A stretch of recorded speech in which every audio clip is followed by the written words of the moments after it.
I mean, look at that beautiful thing. Electronic power valve, key and carburetor. I got some aftermarket Fastway foot pegs on here. Got a coolant catch bottle. Stock. It's got a radiator fan stock. I mean, these things are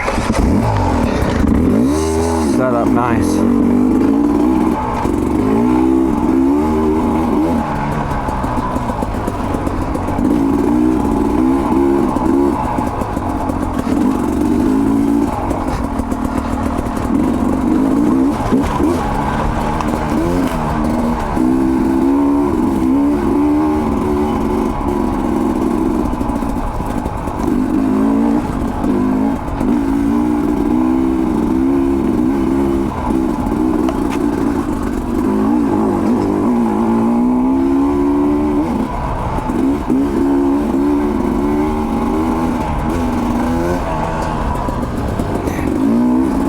Feels good. It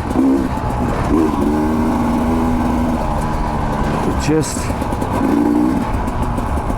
handles well.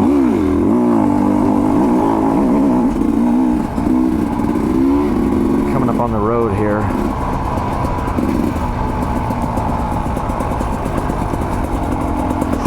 Man, last week when I was up here shooting some pictures of this bike, there was a father and a couple sons. They were crossing the road, not right there, but crossing the road. The dad's over on the other side of the road. Son comes to cross the road on his bike, on his dirt bike, and he doesn't look at all. There's a car coming. Oh my gosh. The car like stands on their brakes. They're like skidding, and they barely don't plow this kid. Like broadside right into him. So scary. It was just lucky the car was paying attention and they weren't going that fast. He just popped up onto the road like out of nowhere. You know, so if they had been going faster, whew, that would have been bad.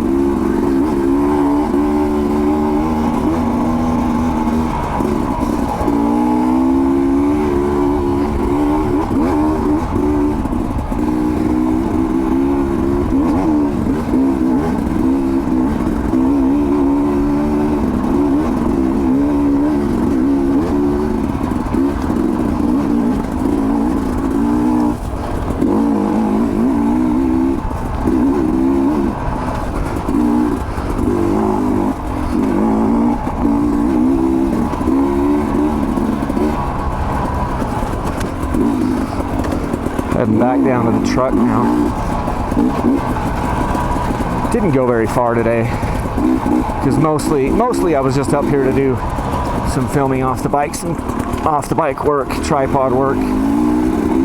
Just get some B-roll shots of the review that will be forthcoming on this bike.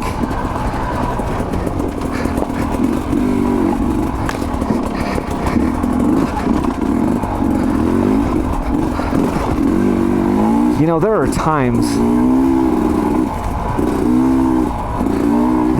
when you're riding these motorcycles, these dirt bikes, when it just feels like that front end is pretty much glued to the dirt. You know, and it's a combination of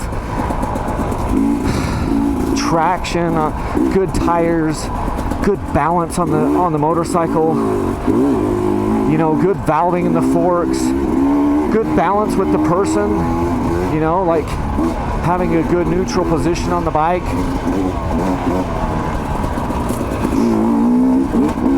And then you're just like, dude. And just knowing kind of where to position your weight, position the front wheel. And sometimes it just feels like that front end is glued to the ground and the bike is just doing exactly what you want.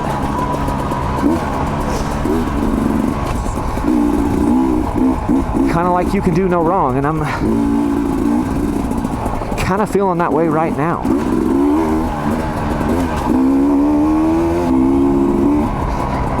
drink if I can.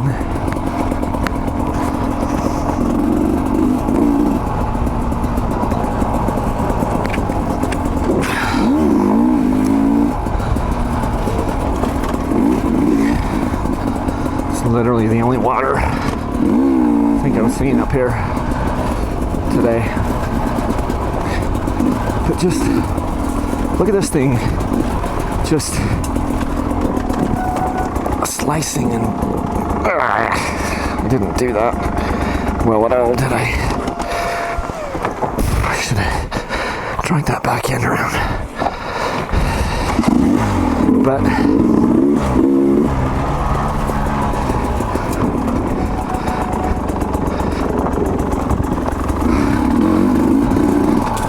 But you'll just get into a state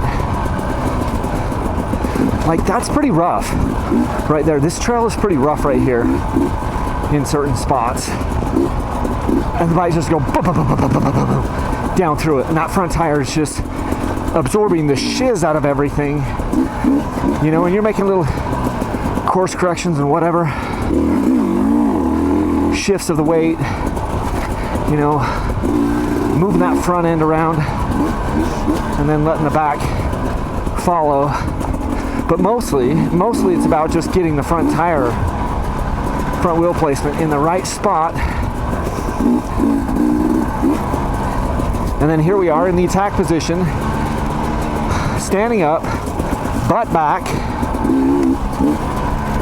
covering the rear brake, covering the front brake, covering the clutch. And when I'm given brake inputs, I'm given brake inputs on both of them. I'm feathering both front and rear. At the same time,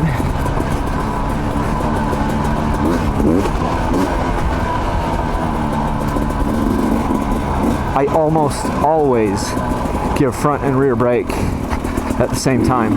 And then if I start to hit the rear brake a little too much where I think I might lock it up, that's where I give a little bit of clutch just to make sure I keep the bike running, you know, especially because I'm up in a higher gear. I'm running, what gear am I in? See, I was in third gear. I'll click back into third gear because I want my RPMs to be low. I don't want engine braking to be happening. So yeah, this bike is just, the front end is just gobbling up all the rocks. So freaking cool. And the bike stays in shape. That's one thing, like, I don't know if it's, the bikes have gotten better in the last 10 years, which I know they have gotten better, more balanced.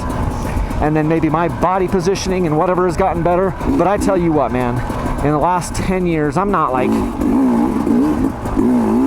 see, I stay in third gear. Here I am just like rocking through this crap in third gear. That's because we're on a Sherco 250, man. But I've gotten better, the bikes have gotten better, my confidence is higher, and these bikes are just, they'll just eat this stuff up, man.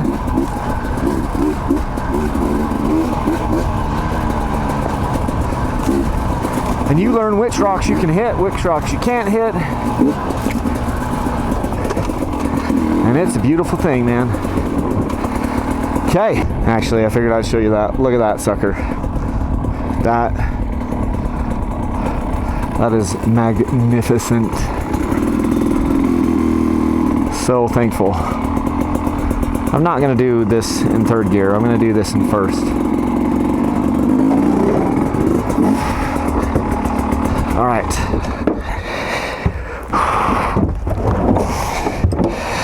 Over here, I gotta remember, since this is a carbureted bike, I gotta remember to turn my fuel off. That's one thing that's annoying on the Sherco. It's like kind of embedded down in there. Makes it harder to turn it off on the trail. Turn it off and on. Okay, now leave a single track.